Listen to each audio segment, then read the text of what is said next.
وعلى آله وصحابه أجمعين أما بعد أعوذ بالله من الشيطان الرجيم بسم الله الرحمن الرحيم قل لا أسألكم عليه أجرا إلا المودة في القربى وقال النبي صلى الله تعالى عليه وسلم الحسين مني وأنا من الحسين صدق اللہ مولانا العظیم وصدق رسولہ النبی الامین الکریم۔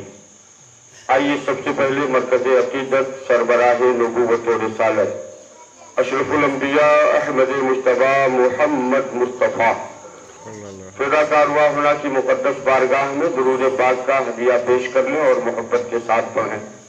اللہم صلی علی سیدنا نبینا مولانا محمد وعلی آل سیدنا و مولانا محمد وبارک وسلم صلاۃ و سلاما علیک یا رسول اللہ صلاۃ و سلاما علیک یا حبیب اللہ۔ اے حسین یہ تیرا ہی کام تھا کہ سبھی لال اپنے فدا کیے، کبھی نوجواں کا جگر دیا کبھی بے زباں کا گلا دیا، سبھی لال اپنے فدا کیے کہ بہار دین خدا رہے، نہ جمع جو رنگ بہار سے تو لہو بھی اپنا ملا دیا، نہ جمع جو رنگ بہار سے تو لہو بھی اپنا ملا دیا۔ جو دہتی ریت کے بستر پہ سویا وہ حسین، جو دہتی ریت کے بستر پہ سویا وہ حسین، جو دہتی ریت کے بستر پہ سویا وہ حسین، جس نے اپنے خون سے دنیا کو دھویا وہ حسین، جو جوان بیٹے کی میت پہ نہ رویا وہ حسین، جس نے سب کچھ کھو کے بھی کچھ بھی نہ کھویا وہ حسین، مرتبہ اسلام کا جس نے دوبالا کر دیا، خون نے جس کے دو عالم میں اجالا کر دیا، خون نے جس کے دو عالم میں اجالا کر دیا، اور اللہ اور رسول کا پیغام بچ گیا، اللہ اور رسول کا پیغام بچ گیا، آقا نے جو دیا تھا انعام بچ گیا، اور نیزے پہ کہہ رہا تھا یہی سر حسین کا، نیزے پہ کہہ رہا تھا یہی نیزے پہ کہہ رہا تھا یہی سر حسین کا، سر کٹ گیا تو کیا ہوا اسلام بچ گیا، سر کٹ گیا تو کیا ہوا اسلام بچ گیا۔ عزیزان گرامی، بارگاہ امام علی مقام رضی اللہ تعالی عنہ میں عقیدت و محبت کا تحفہ پیش کرنے کے لیے آج ہم آپ تمامی حضرات یہاں پر حاضر۔ لقمان میاں صاحب کو تھوڑا تکیہ کا انتظام کر دو، ویسے تو آپ تکیہ دار ہیں ہی، لیکن آپ جہاں جایا کریں وہیں آپ کا تکیہ ساتھ رہے تاکہ آپ کے سونے میں دقت ہو۔ آپ ادھر میرے بغل میں چلے آئیے، بغل میں آپ سو جائیں تو جس ٹیک لگا کر کے کسی کو اعتراض نہیں ہوگا، سامنے اگر آپ سوتے ہیں تو ہمیں تکلیف ہوتی ہے۔ تو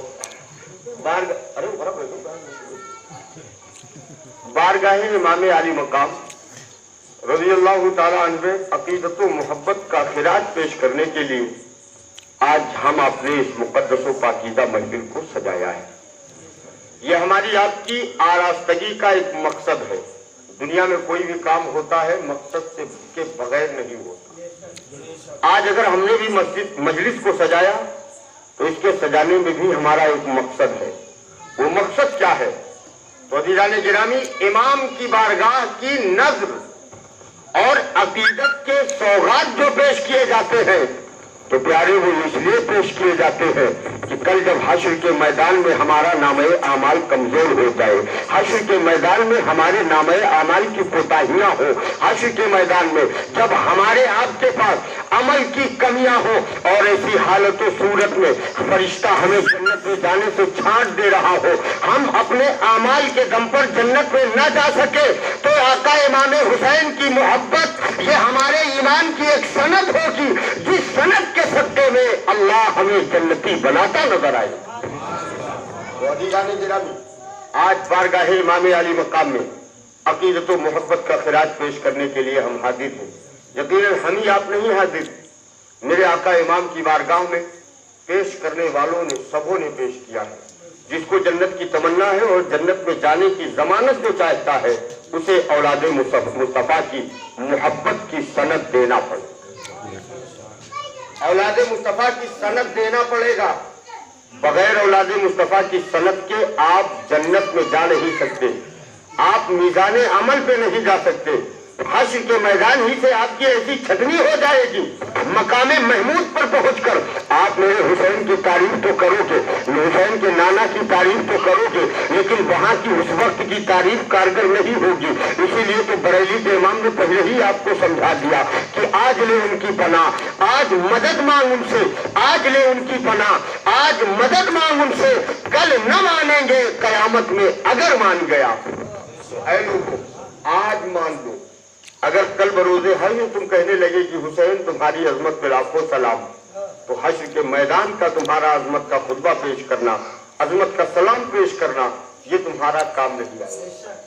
یعنی حسین پاک کی عظمتوں کا تعلق جہاں تک ہے, میرے آقا حسین پاک کی عظمت کا خطبہ تو میرے پیغمبر نے بھی پڑھا ہے, میرے پیغمبر نے بھی پڑھا ہے. اور پیغمبر کے خطبہ پڑھنے کا انداز بھی دیکھیں کہ پیشانی کو سجدے میں پیغمبر رکھے ہوئے ہیں اور امام علی مقام پشت پیغمبر پہ سوار ہو گئے. جب پشت پیغمبر پر امام حسین سوار ہو گئے تو میرے آقا سرکار دو عالم نے اپنے سجدے کو طول دے دیا, سجدے کو طول دے دیا. زمانہ تو سوال کر رہا ہے کہ آخر یہ بات لمبی کیوں ہوئی, ارکان لمبے کیوں ہوئے, تقریر لمبی کیوں ہوئی, سفر لمبا کیوں ہوا. ہر حال میں آپ سے سوال ہوتے رہتے ہیں. یقیناً جب آپ کے سامنے یہ سوال جائے گا تو آپ اپنے اعتبار سے اس کا جواب دیتے جاؤ گے. میرے پیغمبر کے سامنے بھی سوال ہے, اے نبیوں کے نبی امام الانبیاء, اے دونوں جہاں کے مالک و مختار پیغمبر, اے مسیحائے کائنات, آخر یہ تو بتاؤ آپ نے سجدے کو اتنا لمبا کیوں کر دیا ہے, سجدے کو اتنا طول کیوں دے دیا ہے, سجدے کو اتنا بڑھایا کیوں ہے.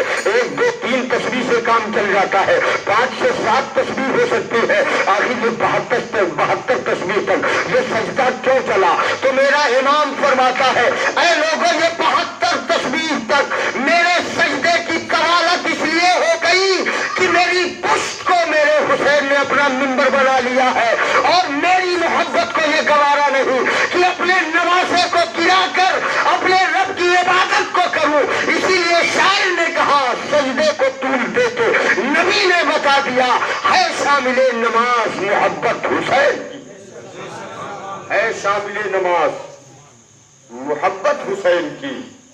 میرے آقا امام علی مقام کا خطبہ تو میرے پیغمبر نے پڑھا ہے. میرے آقا امام علی مقام کا خطبہ ہی تو ہے کہ پیغمبر فرماتے ہیں حسین منی و انا من الحسین.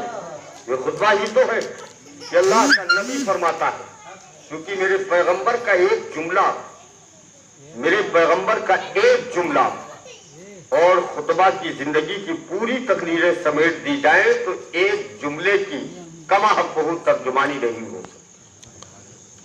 حسین منی و انا من الحسین, میرے پیغمبر نے موقع کے اعتبار سے خطبہ پڑھا. جیسے حضرت امام حسن مجتبیٰ کا بھی خطبہ میرے سرکار نے پڑھا ہے.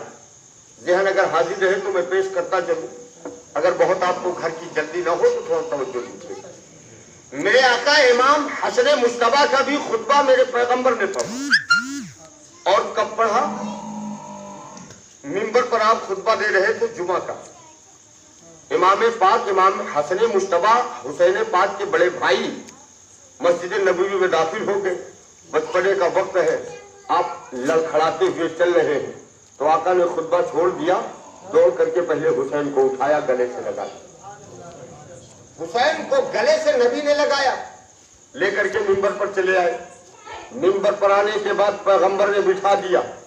جس طریقے سے اگر میں آپ تمامی لوگوں کے بیچ تقریر کر رہا ہوں اور دوران تقریر کسی کو اپنے بغل میں بٹھا لوں تو یقیناً آپ میری تقریر تو سنو گے، لیکن آپ کی نگاہیں بغل والے پہ رہیں گی، آپ کی نظریں بغل والے کے چہرے پہ رہیں گی۔ ہم اپنے تجربے سے جان لیتے ہیں کہ آپ کی توجہ کیا ہے، آپ کے ذہن کا سوال کیا ہے۔ تو میری بھی سمجھ میں یہ آتا ہے کہ شاید آپ اس حیرت سے دیکھ رہے ہیں کہ آخر ان کو انہوں نے کیوں بٹھایا ہے، ہم تمام لوگ بھی تو ہیں، آخر انہیں کو کیوں بٹھایا ہے۔ تو اس وقت ہمارا یہ فرض بن جاتا ہے کہ ہم آپ کے سوالوں کا جواب دے دیں بلا کسی تمثیل و تشبیہ کے۔ پیغمبر منبر پر تشریف فرما ہے اور اپنے ہی منبر پر حسن مصطفیٰ کو نبی نے بٹھا لیا۔ حسن مصطفیٰ کو سرکار نے اپنے بغل میں بٹھایا۔ آقا جان عالم منبر نور پر جلوہ فرما، حسن مصطفیٰ آپ کے بغل میں بیٹھے ہوئے، جتنے بھی صحابہ ہیں سب کی نظریں حسن مصطفیٰ پہ جا رہی ہیں، حسن مصطفیٰ کے مقدس چہرے کو دیکھ رہی ہے۔ ہر دیکھنے والی نگاہ سوال کرتی ہے، ابو بکر صدیق نیچے حسن اوپر، عمر فاروق نیچے حسن اوپر، عثمان ذو النورین نیچے حسن اوپر، تمام اصحاب موجود نیچے اور حسن اوپر۔ یہ ہر ایک کے ذہن کا ایک سوال تھا۔ میرے پیغمبر ارشاد فرماتے ہیں، اے لوگوں میرے اس چھوٹے سے بچے کو دیکھ رہے ہو تو آج تمہارے دل و دماغ پر سوال اٹھتے ہیں، لیکن سن لو میری امت کے مابین ایک وقت اختلاف کا آئے گا تو میرا یہی بیٹا دو گروہوں کے بیچ میں صلح فرمائے گا۔ میرا یہی بیٹا دو گروہوں کے بیچ میں صلح فرمائے گا، میرا یہ بیٹا ہوگا کہ صلح فرما دے گا۔ عزیزان گرامی ذہن حاضر رہے، میں بات پیش کرتا چلوں۔ دو گروہوں کے بیچ صلح کرانا اتنی بڑی عبادت ہے کہ پیغمبر آخر الزمان نے ہجرت کی شب، ہجرت کے بعد سرکار دو عالم نے جب حضرت عائشہ سے کہا تھا، اے عائشہ آج جو کچھ تمہیں مانگنا ہے وہ مانگ لو، تو حضرت عائشہ صدیقہ ہیں، آپ سوچتی ہیں کہ زندگی میں یہ موقع ہمیں ملا ہے تو لاؤ اس کو صحیح استعمال کریں۔ تو حضرت عائشہ اپنے باپ ابو بکر صدیق کے پاس چلی گئی، ابو بکر صدیق کے پاس گئی۔ جانے کے بعد آپ نے ارشاد فرمایا، یا اے میرے والد محترم، آقا جان عالم نے یہ بات کہی ہے تو میں نے سوچا کہ آپ سے مشورہ کر لوں کہ آخر کون سی بات یا کون سا سوال میں سرکار سے کروں۔ تو میرے آقا سیدنا ابو بکر صدیق ہیں جواب دیتے، وہ عائشہ جن کی عظمتوں کا عالم یہ کہ جب مسائل کا الجھاؤ ابو بکر صدیق کو ہوتا تو وہ بھی عائشہ سے رابطہ کیا کرتے تھے۔ آپ اندازہ لگائیں کہ حضرت عائشہ کا علم کتنا ذخیر رہا ہوگا، کتنا کثیر رہا ہوگا، لیکن حضرت عائشہ نے خود فیصلہ نہ لے کر اپنے باپ کی بارگاہ میں جا کر ہمیں اور آپ کو ایک پیغام دیتے ہیں، اے لوگوں جب بھی کوئی کام کرنا رہے تو اپنے سے بڑوں کا مشورہ لے لیا کرو، اپنے سے بڑوں کی رائے لے لیا کرو، اس لیے کہ تم علم کی روشنی میں بات تو کرو گے لیکن تجربہ سے تم خالی ہو، اور علم اور تجربہ جب دونوں ملا کرتے ہیں تو ایک سماج کی تعمیر ہوا کرتی ہے۔ اس لیے اگر سماج کو مرتب کرنا ہے تو اپنا علم رکھو، بڑوں کی رائے رکھا کرو۔ حضرت عائشہ نے سوال کیا، ابا حضور آخر بتائیں کہ میں کیا کروں، کون سا سوال کروں؟ تو میرے آقا ابو بکر صدیق فرماتے ہیں، عائشہ چلی جاؤ سرکار کے پاس اور کہہ دو کہ یا رسول اللہ معراج کے رازوں میں سے کوئی ایک راز مجھے بتا دو، معراج کے راز میں سے کوئی ایک راز مجھے بتا دو۔ اللہ سے ہم کلامی کا راز آپ نے آج تک کھولا نہیں، میرے پیغمبر اس میں کا ایک راز مجھے بتا دو۔ تو میرے آقا جان عالم ارشاد فرماتے ہیں، عائشہ سنو، رب تبارک و تعالیٰ نے جو ارشاد فرمایا ہے، اے میرے پیارے محمد، اے میرے پیارے پیغمبر، اے میرے پیارے رسول، جو دو دلوں کو ملا کر کے آئے گا تو ابھی وہ اپنی جگہ چھوڑا نہیں، اس کے لیے جنت میں ٹھکانہ بنا دیا جائے۔ عزیزان گرامی، دو لوگوں کے بیچ جو صلح کرا دے، اللہ کے پیارے پیغمبر فرماتے ہیں وہ جگہ نہیں چھوڑ کر کے وہ اپنے گھر نہیں پہنچے گا کہ اللہ تبارک و تعالیٰ جنت میں اس کے لیے ٹھکانہ بنا دے۔ یہ صلح کا معاملہ ہے، اور یہاں ہماری صلح و مصالحت، میں اس پر بہت تبصرہ نہیں کرنا چاہتا لیکن توجہ ضرور آپ کی چاہتا ہوں کہ پیارے بارگاہ حسین پاک ہے، وہ حسین پاک جو مصطفیٰ جان رحمت کے خلیفہ حضرت مولائے کائنات کے خلیفہ بنائے گئے ہیں۔